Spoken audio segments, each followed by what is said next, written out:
नमस्कार, मैं हूं पुष्पेंद्र चौधरी और आप देख रहे हैं India voice. Haryana Punjab bulletin में आपका स्वागत है। रुक करते हैं खबरों की ओर। हरियाणा विधानसभा चुनाव 2024 का बिगुल बज चुका है। हरियाणा में अगले माह यानी अक्टूबर की 5 तारीख से चुनावी रण का पहला मतदान होगा। इस चुनाव को लेकर सभी छोटी बड़ी पार्टियां विजय पताका फहराने की तैयारियों में जुटी हैं।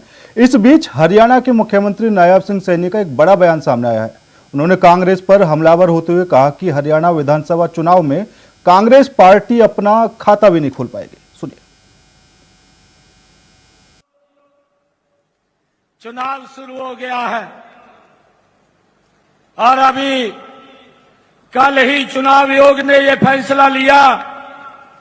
फैसला भी इसका कारण लिया क्योंकि हमारे अध्यक्ष महोदया ने चिंता जताई थी। चुनाव आयोग को एक पत्र लिख दिया कि आपकी जो घोषणा 5 तारीख को, ये एक तारीख को चुनाव की घोषणा है, इसमें लगातार छुट्टियां हैं क्योंकि 29 तारीख को शनिवार की छुट्टी है, आगे रविवार है छुट्टी है, 1 तारीख को वोटिंग है छुट्टी है, 2 तारीख को गांधी जयंती है छुट्टी है कि कहीं वोट के ऊपर फर्क ना पड़े। लोग अपना कार्यक्रम बना लेते हैं बाहर घूमने का। ये चिंता अगर किसी ने की, ये मोहनलाल कौशिक जी ने, हमारे प्रदेश अध्यक्ष ने की कि ये लोकतंत्र, ये स्वस्थ लोकतंत्र होना चाहिए और लोग ज्यादा संख्या के अंदर अपना वोट दे सके। और ये चिंता करते हुए इन्होंने चुनाव आयोग को पत्र लिख दिया। भाइयों, इन्होंने तो चिंता की लोकतंत्र की और कांग्रेस का पेट खराब हो गया और वो गीत गाने शुरू कर दिए कांग्रेस ने। कहने लगे कहा चुनाव से डरे हुए हैं। अरे हुड्डा साहब, ये भारतीय जनता पार्टी है। कांग्रेस के नेताओं को कहना चाहता हूं, ये भारतीय जनता पार्टी अरे डरती नहीं है। हम तो रात के समय में भी चुनाव कराने के लिए तैयार हैं। ये हमारे अध्यक्ष जी ने कहा कि भाई कहीं वोट के ऊपर असर ना पड़ जाए। हर व्यक्ति को अधिकार है कि वो जाकर के अपना वोट पोल करे। और मैं अपील भी करूंगा, मैं धन्यवाद भी दूंगा।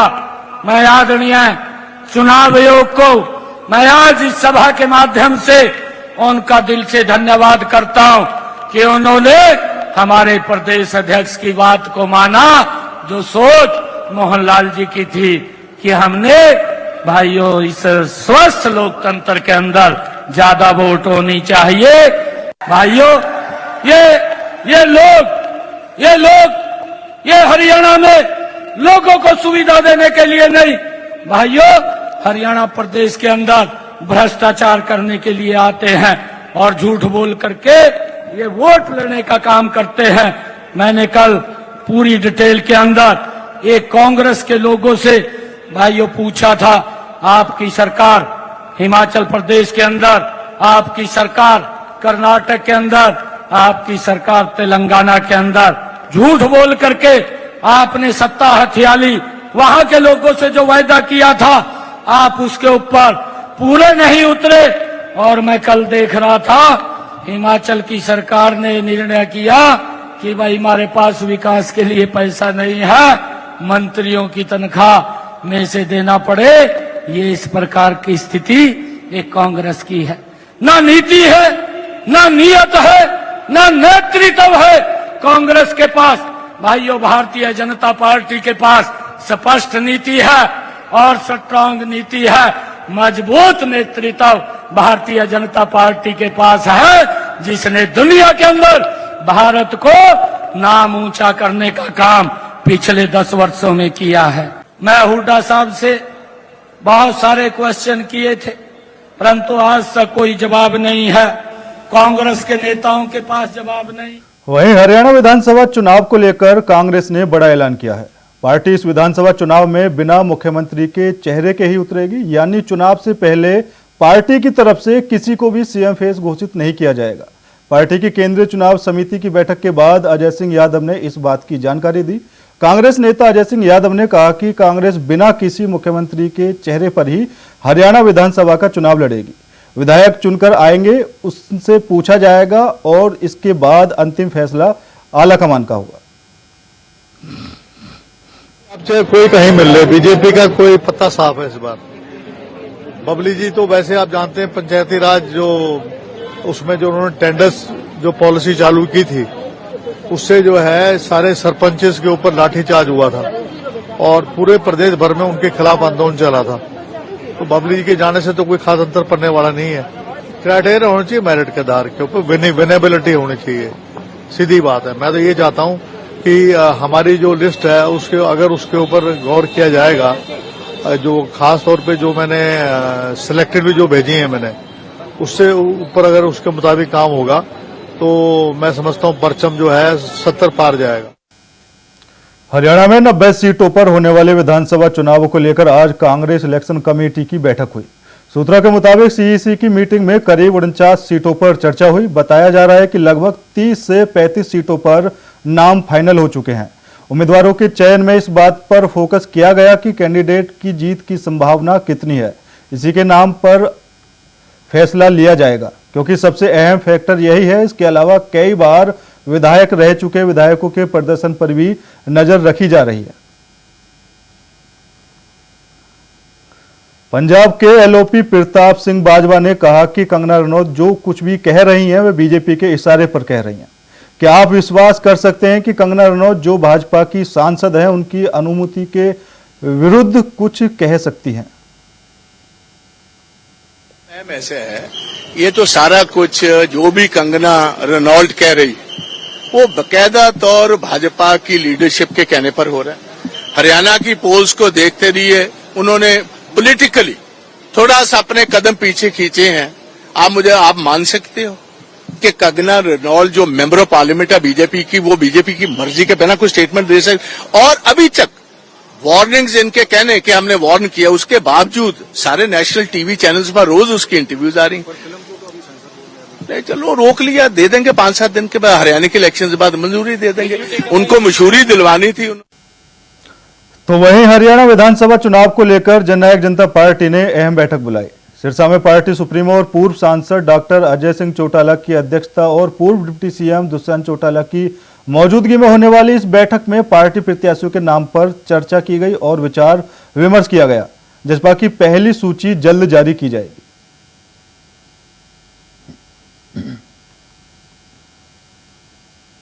हरियाणा के पूर्व मुख्यमंत्री ओम प्रकाश चौटाला पर मनी लॉन्ड्रिंग का केस चल रहा है। इस मामले में आज ओम प्रकाश चौटाला दिल्ली की राउज एवेन्यू कोर्ट में बयान दर्ज कराए। दरअसल ओम प्रकाश चौटाला की संपत्ति आय से 103% अधिक पाई गई थी, जिसके बाद ईडी ने छापेमारी के दौरान ओम प्रकाश चौटाला की 3 करोड़ 68 लाख रुपए की संपत्ति को जब्त कर लिया था। हरियाणा के पूर्व सीएम और इंडियन नेशनल लोकदल प्रमुख ओम प्रकाश चौटाला की आज 2 सितंबर को दिल्ली की राउज एवेन्यू कोर्ट में पेशी हुई।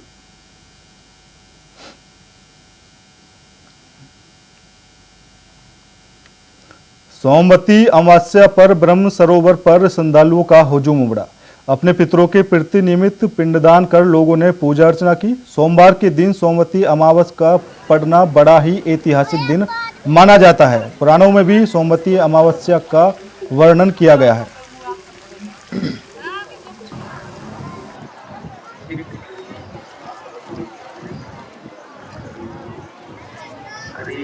महाराज सोमवती अमावस्या का अपना अलग ही महत्व होता है कि पांडवों के टाइम में 12 साल सोमवती अमावस्या नहीं आई थी, तो उन्होंने श्राप दिया कि तू कलयुग में जगह जगह आती फिरेगी। तो इस बार इस साल के अंदर 3 सोमवती अमावस्या है। तो इस अमावस्या पे स्नान करने से अपने पितरों को पितरों से मुक्त हो जाते हैं। यहाँ पिंडदान आदि पूजा पाठ करने से अपने पूर्वजों को उद्धार होता है और यहाँ पर किया गया कर्म कई समय का फल प्राप्त होती है। जैसे पंडित जी ये माना जा रहा है कि 2 दिन की सोमवती अमावस्या आज और कल, क्या क्या है उसमें ज्योतिष के अनुसार क्या कुछ कहते हैं? ज्योतिष के अनुसार ये सही मान्य है कि आज 5:31 पे सोमवती अमावस्या लगी थी। हरियाणा विधानसभा चुनाव को लेकर भाजपा पूरी तरीके से तैयार है। हरियाणा के चुनावी रण में जीत का बिगुल बजाने के लिए बीजेपी ने अपने सियासी दिग्गजों को हरियाणा की रणभूमि में उतार दिया है। इसी कड़ी में उत्तर प्रदेश सरकार के पूर्व कैबिनेट मंत्री सुरेश राणा जगाधरी विधानसभा में त्रिदेव सम्मेलन में सम्मिलित हुए। इस दौरान उन्होंने मीडिया से बात करते हुए कहा कि वे हरियाणा दौरे पर हैं और कार्यकर्ताओं में चुनाव को लेकर भारी उत्साह देखने को मिल रहा है। वहीं तीसरी बार हरियाणा में भारतीय जनता पार्टी सरकार बनाई। आज त्रिदेव सम्मेलन था और कितना अपार उत्साह, हजारों की संख्या में लोगों की उपस्थिति, और मैं कह सकता हूँ कि ऐतिहासिक जीत की तरफ जगाधरी विधानसभा में हम लोग बढ़ रहे हैं। और 1 to 1 मेरा काफ़ी लोगों से बातचीत हुई और जिस तरह से लोगों ने यहाँ के विकास को लेकर के चर्चा की और बहुत सारे विकास के ऐसे बिंदु, चाहे वो बस स्टैंड का निर्माण हो, चाहे नाले का निर्माण हो, चाहे लगातार बिजली की उपलब्धता हो, या MSP पर खरीद का विषय हो, या शानदार सड़कों का निर्माण हो, या पुलों का निर्माण हो, और सबसे बड़ी बात कार्यकर्ताओं का सम्मान। तो लगातार 1 to 1 में लोगों ने जो कार्यकर्ताओं ने बताया है, तो कार्यकर्ताओं का उत्साह देखते ही बनता है। अब देखिए आप, रात के 8:45 बजे हैं और अपना आप कैमरा मूव करोगे तो हजारों की संख्या में यहाँ लोग इकट्ठा हैं, एकदम जोश के साथ, जुनून के साथ, और जब आदमी परिवार के रूप में काम करता है। फिलहाल रुकते एक छोटे से ब्रेक के लिए। ब्रेक के बाद खबरों का सिलसिला लगातार जारी है। ब्रेक के बाद एक बार फिर आप सभी का स्वागत है। रुक करते हैं खबरों की ओर। कुछ दिन पहले पटियाला के आर्मी एरिया में स्थित जय जवान कॉलोनी में तलवारों से लैस चोर CCTV में दिखाई दिए, जिसकी सूचना पुलिस को दी गई थी, लेकिन पुलिस ने कोई कार्रवाई नहीं की। वहीं PCR का कहना है कि हमारे पास केवल एक ही गाड़ी है और हमारे पास 14 कॉलोनियां हैं जिनमें हमें रूट करना है। हमारे पास अतिरिक्त गाड़ी नहीं है, इसलिए हम नहीं आ सकते।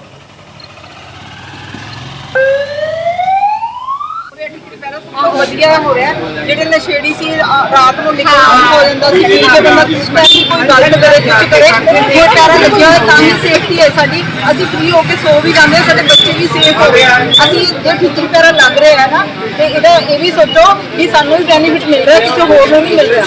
ਆਪਣੀ ਸੇਫਟੀ ਵਾਸਤੇ ਅਸੀਂ ਖੜੇ ਆ। ਇਹ ਘਰ ਦਾ ਮੋਟਰ, ਘਰ ਦਾ ਸੇਫਟੀ ਹੁੰਦੀ ਹੈ ਨਾ, ਤੇ ਆ ਜਿਹੜਾ ਠੀਕਰੀ ਪੈਰਾ ਸਾਡੀ ਕਲੋਨੀ ਵਾਸਤੇ ਹੈ। ਜੇ ਕੋਈ ਬੰਦਾ ਵੀ ਇਤਰਾਜ਼ ਕਰ ਰਿਹਾ ਨਾ, ਉਹਨੂੰ ਇੱਕ ਗੱਲ ਕਹੋ ਵੀ ਜਾ ਕੇ ਵੀ ਤੁਸੀਂ ਇੱਕ ਵਾਰੀ ਰਾਤ ਨੂੰ ਜਾ ਕੇ ਖੜ ਕੇ ਦੇਖੋ ਘਰ ਦਾ ਮਾਹੌਲ ਕਿਵੇਂ ਦਾ ਹੈ, ਵੀ ਤੁਹਾਨੂੰ ਪਤਾ ਚੱਲੇ ਵੀ ਹਾਂ ਕਿਸ ਤਰੀਕੇ ਨਾਲ ਗਲੀ ਦਾ ਮਾਹੌਲ ਹੈ, ਘਰ ਦਾ ਮਾਹੌਲ ਹੈ, ਔਰ ਕੀ ਕੁਝ ਹੋ ਰਿਹਾ। ਜਿਹੜੀ ਵਾਰਦਾਤ ਹੋ ਰਹੀ ਹੈ ਬੱਚਿਆਂ ਨਾਲ ਹੋ ਰਹੀ ਹੈ। ਬੰਗਲੌਰ 'ਚ ਤੁਹਾਨੂੰ ਡਾਕਟਰ ਮੈਡਮ ਨਾਲ ਇੰਨਾ ਕੁਝ ਹੋਇਆ। ਅਸੀਂ ਉਡੀਕ ਕਰਾਂਗੇ ਵੀ ਸਾਡੇ ਬੱਚੇ ਨਾਲ ਮੁੰਡਾ ਹੋਏ ਜਾਂ ਕੁੜੀ ਹੋਏ, ਸੇਫਟੀ ਸਾਰਿਆਂ ਵਾਸਤੇ ਹੈ, ਕਿਸੇ ਇੱਕ ਵਾਸਤੇ ਨਹੀਂ ਹੈ। ਵੀ ਆਪਣੀ ਸੇਫਟੀ ਇਸੀ ਹੈ ਵੀ ਠੀਕਰੀ ਪੈਰਾ ਲੱਗ ਰਿਹਾ, ਉਹਨੂੰ ਕੋਆਪਰੇਟ ਕਰੋ। ਹੱਥ ਜੋੜ ਕੇ ਬੇਨਤੀ ਹੈ ਤੁਹਾਨੂੰ ਸਾਰਿਆਂ ਨੂੰ ਵੀ ਸਾਰੇ ਜਣੇ ਕੋਆਪਰੇਟ ਕਰੋ। ਸਾਰਿਆਂ ਨੂੰ ਚਾਹੀਦਾ ਵੀ ਕਿਸੇ ਦਾ ਘਰ 'ਚ ਆਪਣੀ ਡਿਊਟੀ ਨਿਭਾਓ। ਜਿਵੇਂ ਅਸੀਂ ਘਰ ਦੀ ਡਿਊਟੀ ਨਿਭਾਉਂਦੇ ਆ, ਜਾਂਦੇ ਆਪਣੇ ਜੌਬ ਕਰਨ ਵਾਸਤੇ, ਇਹ ਵੀ ਸਾਡੀ ਡਿਊਟੀ ਹੈ, ਸਾਡਾ ਫਰਜ਼ ਹੈ। ਆਪਾਂ ਨੂੰ ਪੂਰਾ ਕੋਆਪਰੇਟ ਕਰਕੇ ਕਰਨਾ ਚਾਹੀਦਾ। ਹਰੇਕ ਮੈਂਬਰ ਦੀ ਡਿਊਟੀ ਹੈ। ਇੱਕ ਜਣੇ ਨੂੰ ਕਹਿਣਾ ਨਹੀਂ ਪਏ ਵੀ ਮੈਸੇਜ ਕਰਕੇ ਦੱਸਣਾ ਪੈ ਰਿਹਾ ਵੀ ਕੋਈ ਠੀਕਰੀ ਪੈਰਾ ਲਾਏਗਾ ਕਿ ਨਹੀਂ ਲਾਏਗਾ। ਤੁਹਾਡੀ ਆਪਣੀ ਸੋਚ ਹੋਣੀ ਚਾਹੀਦੀ ਵੀ ਠੀਕਰੀ ਪੈਰਾ ਲਾਣਾ ਹੈ। ਅਸੀਂ बहुत ही सत्कारयोग सारी जय जवान कलोनी निवासी जो अज इत्थे पंचायत के सदे से मीटिंग वास्ते इकट्ठे हुए हैं, इन्होंने सारों का बहुत बहुत धन्यवाद है।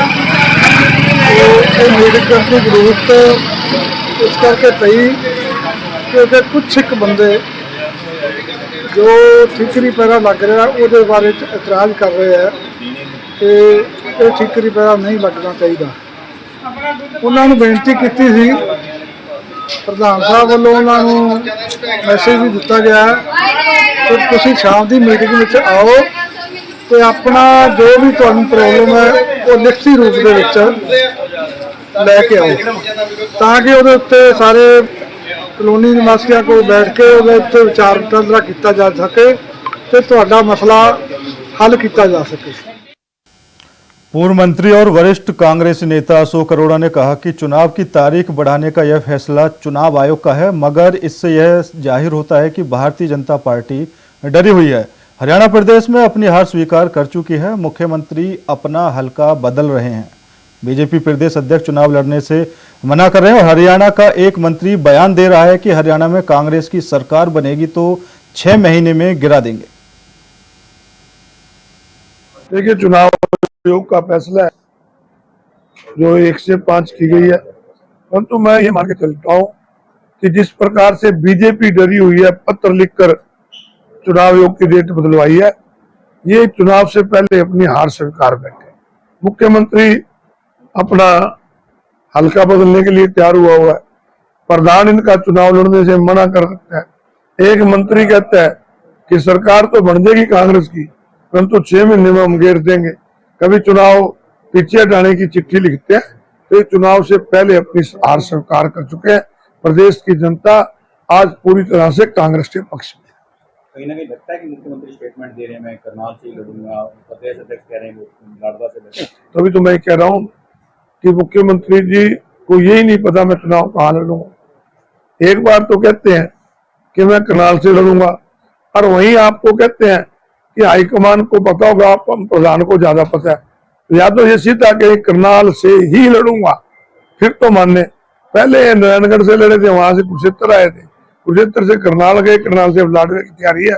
परंतु ये कहीं भी चले जाए, करनाल से लड़े या लाडवे से लड़े, ये 100% चुनाव आ रहे।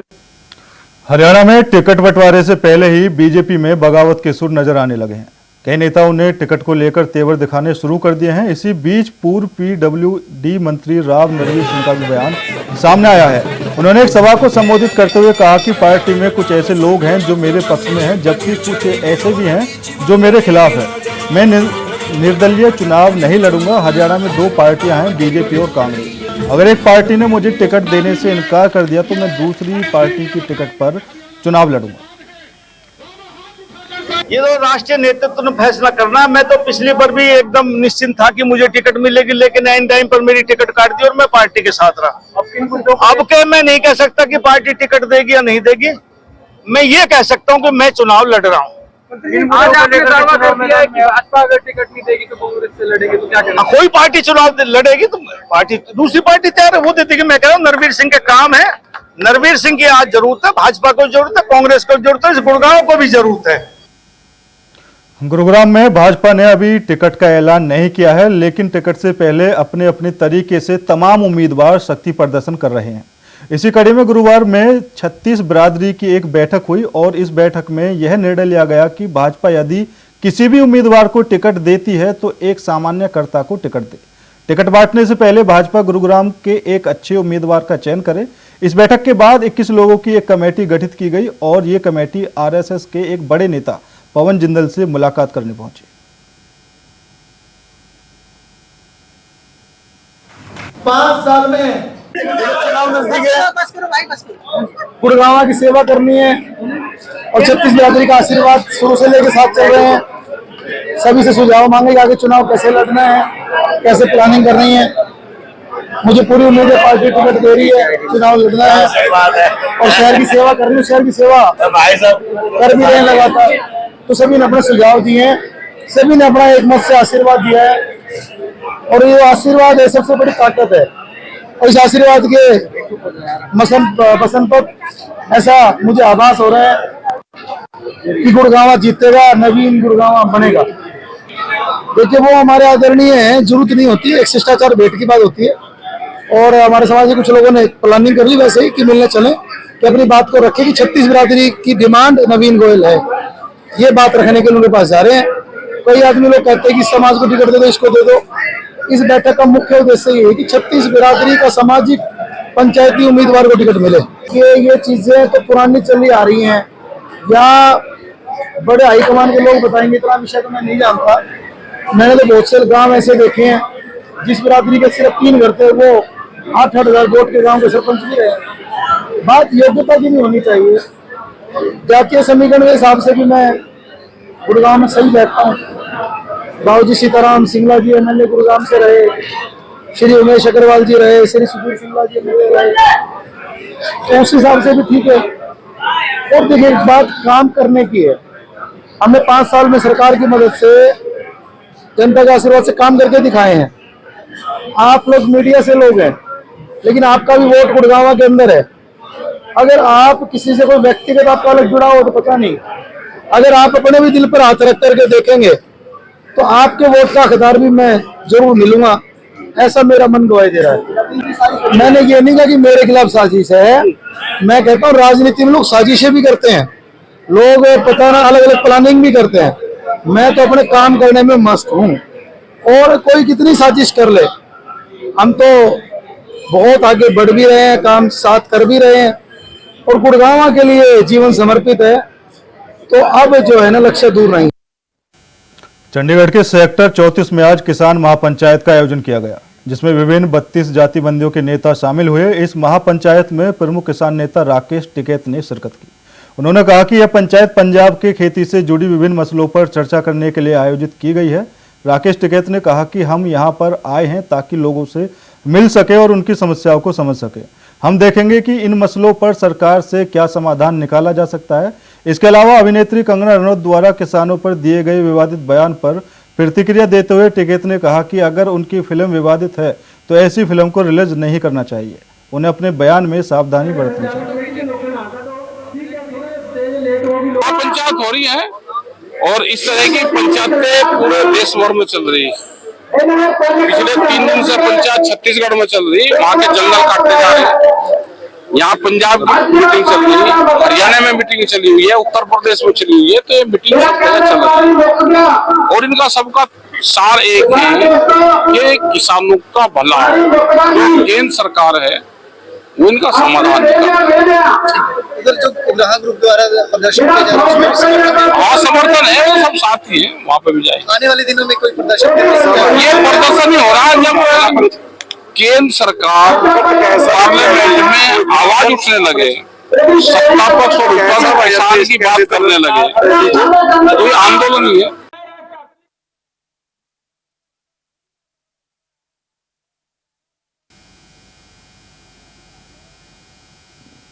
रोहतक के हुड्डा सिटी पार्टी के प्राचीन दुर्गा मंदिर में गौशाला की गुल्लक रखने को लेकर विवाद हो गया। सोमवार सुबह मंदिर में रखे गुल्लक कटे हुए मिले। जब गौशाला प्रबंधक समिति के पदाधिकारी मंदिर में पहुंचे तो वहां आरोपी ने पहले झगड़ा किया और फिर रिवॉल्वर निकालकर गोली मारने के लिए दौड़ा, जिसके बाद आसपास के लोगों ने उसे पकड़ लिया। वहीं सूचना मिलते ही पुलिस मामले की जाँच में जुट गई है। मामला ये इनका यहाँ पर कोई संदेह का जो ये गुल्लक है ये चोरी कर लिए थे। इनके खोल काल के तो हमारे पास इंफॉर्मेशन गई। मैं यहाँ कमेटी का सेक्रेटरी हूँ, तो मैंने यहाँ आकर देखा तो एक आजाद संगतरी जो रिवॉल्वर लेकर के एक लेडीज जो गौशाला की प्रधान है उसको धमका रहा था। मैंने बोला था, उसने मेरे को गोली मारने की कोशिश करी। वो तो एक लड़का था, उसने हाथ मार के वो खोस लिया रिवॉल्वर, और वो रिवॉल्वर खोस करके हमने पुलिस में जमा करवा दिया है। तो यहाँ पर ये मंदिर नहीं, ये गुंडागर्दी का अड्डा बना रखा है। ये पुलिस वाली है लेडीज, ये पहले 2 बार करप्शन के केस में सस्पेंड हो चुकी है और VRS लेकर के अब ये यहाँ धंधा चलवा रही है। इसका हिस्सा भी है इसमें मंदिर के अंदर, और ये 420 का सारे काम करती है और किसी पे केस करवा देती है, उनसे पैसे ले लेती है रिश्वत के। तो इसका यही धंधा बना रखा है इसने। ये मंदिर किसके उसमें? ये मंदिर है हुड्डा सिटी पार्क का मंदिर है। ये हमारी कमेटी के अंदर पार्क है। इन्होंने 2 नंबर की अपनी एक कमेटी 420 में बना करके तो इसको हड़पने की कोशिश कर रखी है। मैं एक सोशल वर्कर हूँ। पिछले 7 सालों से रोहतक के अंदर सोशल एक्टिविटीज़ में पार्टिसिपेट करती हूँ। मैं फिलहाल यहाँ पर एक गौशाला है हमारी बेसारा गोवंश सेवा समिति, जो राजीव गांधी स्टेडियम के पास में पुल के नीचे है, उसको रिप्रेजेंट करती हूँ मैं यहाँ पे। मैं गौशाला की जनरल सेक्रेटरी हूँ। हमने गौशाला की गुल्लकों को मंदिर में रखवाया हुआ था और हमने यहाँ मंदिर में भी गौशाला की गुल्लकें रखवाई हुई थी। मेरे पास आज सुबह, हम इसको बीच में एक बार खाली करके भी जा चुके थे। मेरे पास में सुबह गार्ड का फोन आया कि मैडम आपकी गुल्लक खुली हुई है, एक बार आके देख लीजिए। मैं जैसे ही गुल्लक खाली देखने के लिए तो गुल्लक कटी हुई थी, 2 गुल्लकें अंदर मंदिर में, दोनों काट के बाहर रखी हुई थी ये। फिर जब मैं इसको ध्यान से देखा तो इस पर बहुत ज्यादा स्क्रैच पड़े, जबकि बिल्कुल नई गुल्लक थी। और एक गुल्लक की कीमत 15,000 रुपए है और एक गुल्लक 136 किलो की है। उसको कोई एक आदमी नहीं उठा सकता इसको। मैंने अंदर मंदिर के अंदर जाके पुजारी जी को ढूंढा, पुजारी जी नहीं मिले। एक लेडी बाहर आई, हैंडीकैप थी। मैंने कहा पुजारी जी कहाँ? कहती मुझे बताइए। पुजारी जी चले गए हैं। मैंने कहा मुझे उनका फोन नंबर दे दीजिए। मैं उनसे नंबर मांग रही थी, उसने नंबर नहीं दिया। तब एक आदमी था साइड में, एडवोकेट। आदमी का नाम क्या? आदमी का नाम था एडवोकेट आजाद अत्री करके। तो उसने बोला कि मुझे बताइए। मैंने कहा मैं तो आपको जानती भी नहीं, मैं आपको क्या बताऊं, मुझे तो पंडित से बात करनी है। बोला मैं क्या गुल्लक पूछी मुझे किससे बाहर निकली, मैं से बात कर रही थी। तो उसने मुझे थोड़ा ऊंचा बोलना शुरू किया और बोला कि गुल्लक इसके मंदिर के अंदर गुल्लक के पात्र रखे जाएंगे। और उसके बाद में उसे ऊंचा आवाज बोलना शुरू किया, गाली देनी शुरू कर दी और रिवॉल्वर दिखाने लग गया अपनी कोच के अंदर से। मैं पीछे हट गई, तब तक और लोग भी आ चुके थे। इन लोगों ने जाकर आपस में गाली गलौज हुई और उसके बाद में फिर अंदर आने के बाद में उसे रिवॉल्वर अंदर गया, ऊपर निकाली। 2-3 लोगों ने जाके उसको खींच लिया। तब तक मैंने पुलिस। नवजात बच्चों की खरीद फरोख्त करने वाले गिरोह का पटियाला पुलिस ने खुलासा करते हुए 4 महिलाओं और एक युवक को गिरफ्तार किया है। वहीं पुलिस ने 2 नवजात बच्चों को भी बरामद किया है। एसपी सिटी मोहम्मद सरफराज आलम ने प्रेस वार्ता करते हुए बताया कि पिछले लंबे समय से यह गिरोह नवजात बच्चों को बेच रहा था।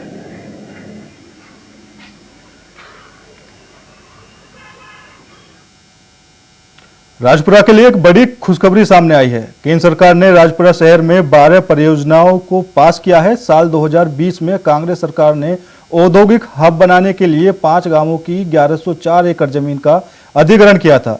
वहीं 2020 में हुए जमीन अधिग्रहण के बड़े घोटाले की जांच भी पंजाब विजिलेंस के हाथ में दी जा चुकी है। वहीं सूत्रों की माने तो अब इस मामले की जांच ईडी करेगी।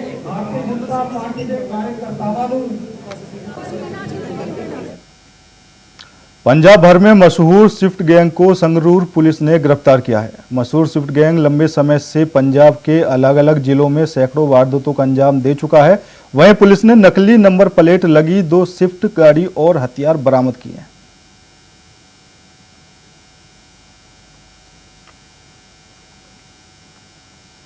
ढकोली पुलिस ने नाकेबंदी के दौरान एक मोटरसाइकिल चोर को गिरफ्तार किया है। उसके पास से चोरी की 6 मोटरसाइकिल बरामद की है। ढकोली पुलिस ने एसएसपी मोहाली और डीएसपी जसविंदर सिंह गिल के आदेशों पर डीपीएस स्कूल के नजदीक नाकेबंदी कर स्प्लेंडर मोटरसाइकिल चालक और उसके साथी को गिरफ्तार कर लिया। पूछताछ के बाद 5 मोटरसाइकिल और बरामद की गई।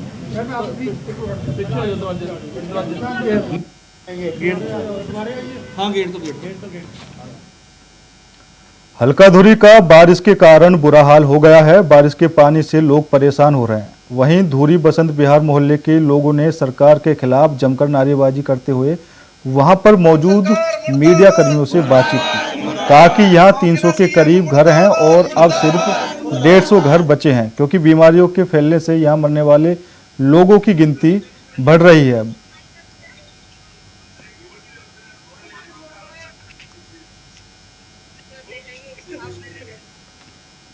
फिलहाल मेरे साथ इस बुलेटिन में इतना ही। बाकी देश और दुनिया की तमाम खबरों के लिए देखते रहिए इंडिया वॉइस। नमस्कार।